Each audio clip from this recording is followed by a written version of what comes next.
Hello বন্ধুরা, এখন কথা বলবো ইস্ট বেঙ্গলের ম্যাচ নিয়ে। পরিস্থিতি কঠিন হয়েছে মেনেও গোয়া ম্যাচের আগে কুয়েতের পাখির চোখ এখন প্রথম 6-এর দিকে।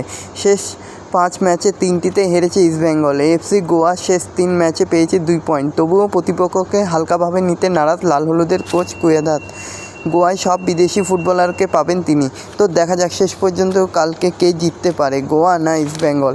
তোমরা কমেন্ট করে জানাতে ভুলো না। আর এরকমই সব ফুটবলের খবর জানতে হলে আমার চ্যানেলটিকে অতি শীঘ্রই লাইক, কমেন্ট, সাবস্ক্রাইব করতে ভুলো না ও বন্ধুদের মধ্যে প্রচুর পরিমাণে শেয়ার করে দাও, যাতে আমার 4000 ঘন্টা ওয়াচ টাইম পূর্ণ হয়ে যায়। তো বন্ধুরা, কাল east Bengal versus Goa match হতে চলেছে, যেখানে ইস্ট বেঙ্গলে বিদেশি প্লেয়ারগুলোকে একসাথে পাবেন। কোচ মনে করছেন 7 ম্যাচের পর কোচ মনে করছে এবার আমরা 6 বিদেশিকে নিয়ে খেলতে পারবো। এটা আমাদের জন্য সবথেকে ভালো দিক। হিজাজিও ফিরেছে, এতে দল শক্তিশালী হবে। তিনি আরও বলেন, আমাদের আরও পয়েন্ট নষ্ট করলে হবে না। গোয়ার বিরুদ্ধে 3 পয়েন্টের লক্ষ্য নিয়ে মাঠে নামবো আমরা। বুধবার ম্যাচের জন্য আমাদের নির্দিষ্ট কিছু পরিকল্পনাও থাকবে। তো দেখা যাক শেষ পর্যন্ত কি হয়।